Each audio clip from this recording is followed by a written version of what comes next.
But after 2 executions, we stopped that problem and it never happened again. All right.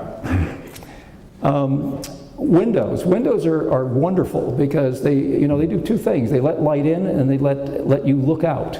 And those are, and it's amazing. That goes on at the same time. Looking out, light coming in, it's just really quite extraordinary. But there's energy loss at windows. So air can leak in around the windows. It can be convected between the glass. Heat moves through the gas molecules in between from one side to the other.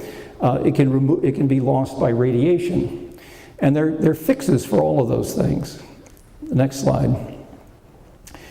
This just shows a so-called low-E coating where instead of losing 86% of the heat inside the house through the glass, the E-coating, which lets visible light through but reflects infrared light, reflects 90% back and only lets 10% of the radiated heat go out.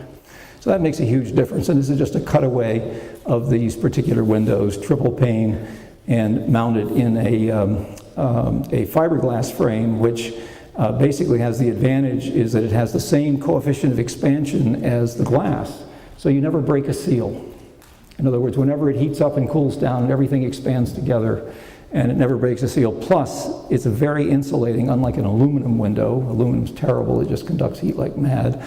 And even the spacers between the glass, you'll find in many standard windows are made of aluminum, which then conducts heat, whereas this is made of a plastic material that does not. Here under construction, looking out for what will be a window. Again, that's the looking out part.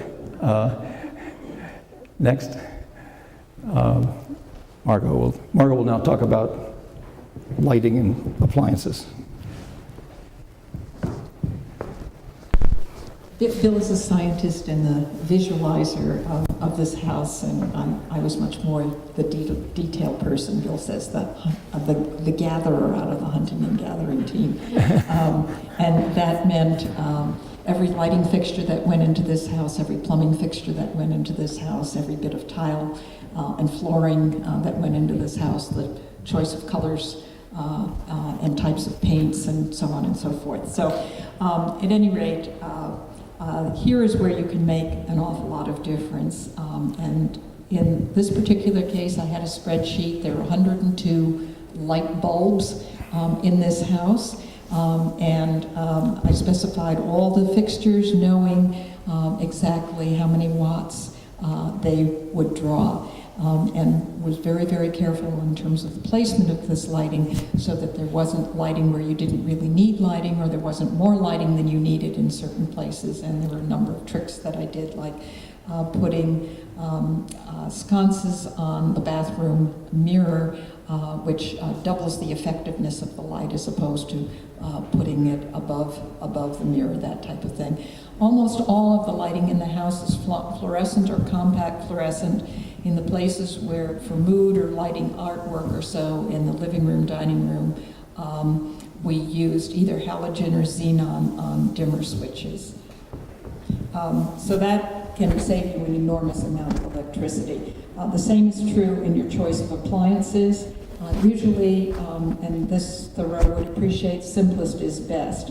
If you get a dishwasher that just washes dishes, it uses a certain amount of electricity. We chose an ASCO, which uses the very least kilowatt hours per year of any of the dishwashers. We did the same with the washing machine. But beware of feature creep. You can also get them so that they will sterilize your dishes, but to do that, or they will take the fat off the plate so you don't have to scrape it off, but in order to do that you have to heat the water to 170 degrees rather than 140 degrees, and that takes energy. And it will also then grind up that grease at the end and dispose of it for you, but then you have a disposal inside your dishwasher, which also uses additional energy, and so you defeat the purpose. The same is true with refrigerators if you have ice makers and cold water dispensers and all of those kinds of things. So we went with simple, very efficient appliances.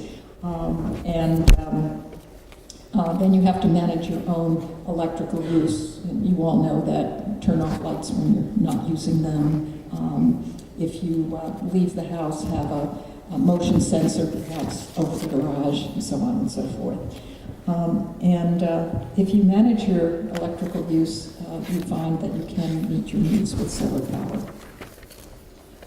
Here are just a couple of views of the kinds of lights we used, and they're better and more efficient ones available now.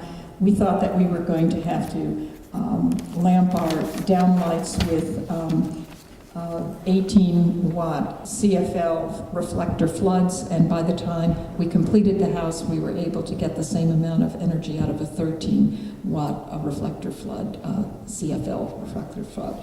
The fluorescent lights are 32-watt low mercury rather than 40-watt ones. They're made by Philips. They have a little green thing at the end which tells you that they're low mercury features. A lot of people say they don't want to use compact fluorescents because they have mercury in them, but the amount of mercury in these lamps is much, much less than the amount of mercury that's put into the air by the electrical use, by the electric power plant that is running your incandescent lamps. And you can dispose of these in a responsible way at the end of their life, which the only time I've ever had a CFL burn out on me, it was 11 years old. Again, refrigerator, there are a lot of Energy Star models available now, but notice this doesn't have an outdoor water outside water dispenser, and we disconnected the ice maker because Williamstown, the water is so cold don't need any ice. Again, this one uses only 194 kilowatts per year. I think the next best European model of washer uses about 300 per year. So, and the American models use even more than that. Bill, you want to speak about the heating system? Well, it is New England, and we had a real New England winter this winter, and so we got to test whether or not we could keep this house warm. And the system we have is a ground source heat pump, and one of the attractive things about this is that it extracts heat from the ground, and the heat that's in the ground below the frost line is actually stored solar energy. Because if you go down 6 or 8 feet here, you come to the average temperature for this region, which is probably about 55 degrees Fahrenheit between summer, winter.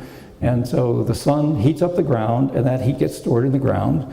And of course, as we know, the first 3-4 feet freeze, but below that, it is not frozen, and it's actually not toasty, but 55 degrees is better than 25 or 10 or 0 or some of those other temperatures we got this winter. So we have 6 loops that go out 225 feet under the ground, 6 to 8 feet down. And they bring in water, and depending on the winter, it gets a little colder, but between 40 and 55 degrees, it comes into the house. Now that's better than the 0 degrees that was outside, but it's still not exactly comfortable. So there's something called a heat pump, which I'll show you a picture of in a moment, which basically pumps on a fluid, takes the heat out of the tube that just brought it into the house, and the water that was in that tube goes back out at about 30 to 40 degrees, and inside we have water that's about 90 degrees. Or if we want it for hot water, it pumps it up to 120 degrees. And we get about 3.5 units of heat for every unit of electricity we use. So it's a pretty efficient process.